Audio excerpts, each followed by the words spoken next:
भात सहित डाली खाई खाई विरक्ति लगिले बा घरे बेसी किसी परिबा न थाई टमाटो केवल थिले टमाटर ए रेसिपी तो मुझे निश्चय बनाए। गरम गरम भात सहित टमाटर ए रेसिपी जब बनइबे ना बेसी किसी तरकारी आपको बनवाक पड़ोनी। आलू भर्ता बा आलू भजा टी जब बनईदेवे ताहले काम चलिबो।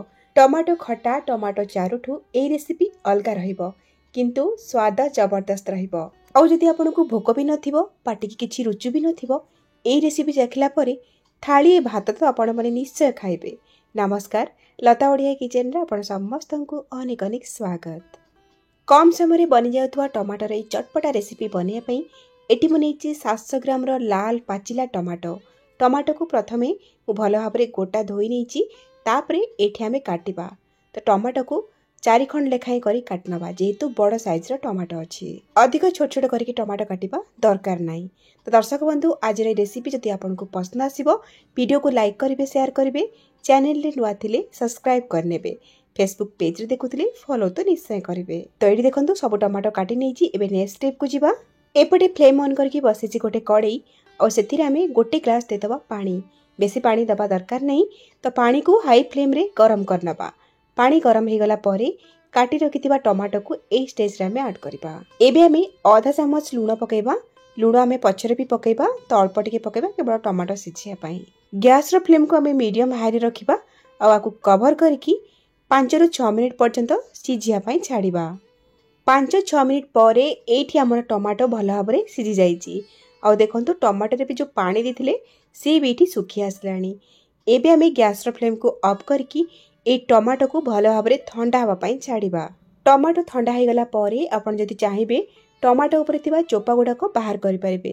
जदि चोपा भी रही जाउची तले कोनोसी असुविधा नाही। एबे हमें नबा गोटे मिक्सिंग जार आ ठंडा करी रखिथिबा टमाटो सिझा को मिक्सिंग जार रे देदबा। ध्यान रखिबे टमाटो सिझा पानी को फोपाड़ीबेनी। पानी आ टमाटो सिझा एकाथरे रे मिक्सिंग जार रे देदेबे।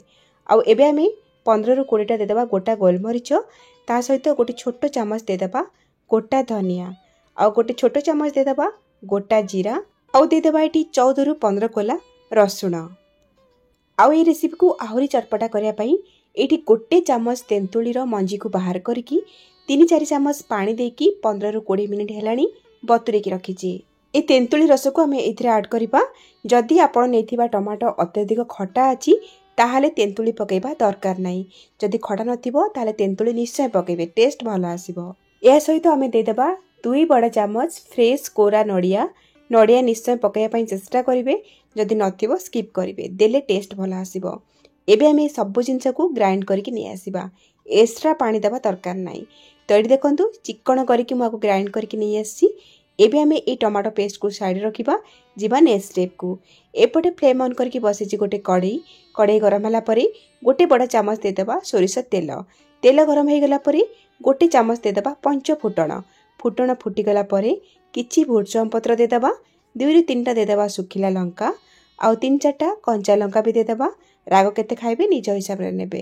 आ ता सहित 2 ରୁ 3 पिंच देदबा हेंगु भला फ्लेवर आसीबो। गैस रो फ्लेम को मीडियम करके ए सब को हमें किछि सेकंड पई भाजी नबा। बासना सेथरो आसी गले टिके आमे दबा गोटे बड़ साइज रो लंबा लंबा करी काटी रखिथिबा पियाज। ए रेसिपी रे पियाज को अत्यधिक लाल करके भाजीबा दरकार नहीं।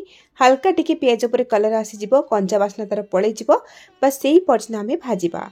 पियाज हल्का टिके भाजी गला परे गैस रो फ्लेम को स्लो करके आधा चामच रो हळदी गुंड गोटे छोटो चामच रो काश्मीर रेड चिली देदबा। केवल कलर पई काश्मीर चिली पकेबा एतरे राग न थाए। तो एबे हमें एतरे स्वाद अनुसार लूण देदबा। टमाटो को सिझेला बेले भी लूण पकेइथिले देखिकी लूण पकेबे। गैस रो फ्लेम को स्लो करके ए सब को हमें किछि सेकंड पई गोळेई नबा। कलर बढ़िया आसी जिवो। हाई फ्लेम करिबेनी नहले पोड़ी जिवो लंका गुंड। तो पियाज ऊपर बढ़िया कलर आसी गला परे बाटी रखिथिबा टमाटो पेस्ट को ए स्टेज रे देदबा आ भला भाबरे गोळेई नबा। ए गोटे रेसिपी रे आपन को बहुत प्रकार टेस्ट मिलि जिवो। टमाटो तरकारी भी आपन को कहि परिबे आ आपन को इथरे सांबर रो टेस्ट मध्य आसी जिवो आ टमाटो खटा रो टेस्ट भी टिके टिके आपन को लागिवो। ता माने खट्टा मिठा रागर ये गोटे मिक्स रेसिपी। तो गोळेई सला परे एठी म ऐड करछि पानी। पानी आपण माने निज हिसाब रे देबे। केते मोटा केते पतला रखिबे से हिसाब रे पानी ऐड करिवे। किंतु अत्यधिक पतला कर देबेनी ना बेसी पानिया ना बेसी मोटा से भली ही रखिबे। मु एठी 3 ग्लास पाखापाखी पानी देइछि। पानी देकी गोळेई नेइछि। हाई फ्लेम रे गोटे फुटा आसला पंदा को फुटेई नबा। जिते बेले ये फुटी जिवो गोटे थरो आमे एठी ऐड करबा गोटे छोट चामच गुड़। जेहेतु एथिरे आमे खटा पकईछंती राग भी पड़िछि सबु जिनसर टेस्ट को बैलेंस करिया पईका अल्प टिके गुड़ पकेबे देखिबे बहुत बढ़िया टेस्ट और फ्लेवर आसीबो। किंतु अत्यधिक गुड़ पकई देबेनी टेस्ट खराब हो जिवो। तो गोली सारा परे एबे आमे गैस रो फ्लेम को लो टू मीडियम करके आको आमे कवर करके 5 ରୁ 6 मिनिट पर्यंत फुटिया पई भल भाबरे छाड़ीबा दम रे। 5-6 मिनिट परे एठी हमर सबु जिनस भल भाबरे सिझी जाईची। एबे आमे शेषरे कटा हेतिबा किछि धनिया पत्र देकी गोळेई नबा गैस रो फ्लेम को ऑफ कर दबा। रेडी हे गला एठी हमर टमाटर ए चटपटा रेसिपी। ए रेसिपी रो आपण माने ना कोन देबे मते कमेंट सेक्शन रे निश्चय जणेबे।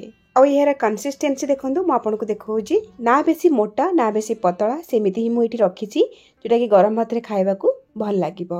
अत्यधिक पानिया कर देबिनी। केबे केबे डाली न करिकी एई भली टमाटर ए चटपटा रेसिपी को बनेकी गरम भात रे खांतु देखिबे बहुत बढ़िया लागिबो। बनांतु केमिति लागिला आपन को अनुभूति मो सहित शेयर करंतु। ताहले आजि पई रहउची पुणी आसीबी आ गोटे नवा रेसिपी नेकी से पर्यंत रहिली। नमस्कार बाय जय जगन्नाथ।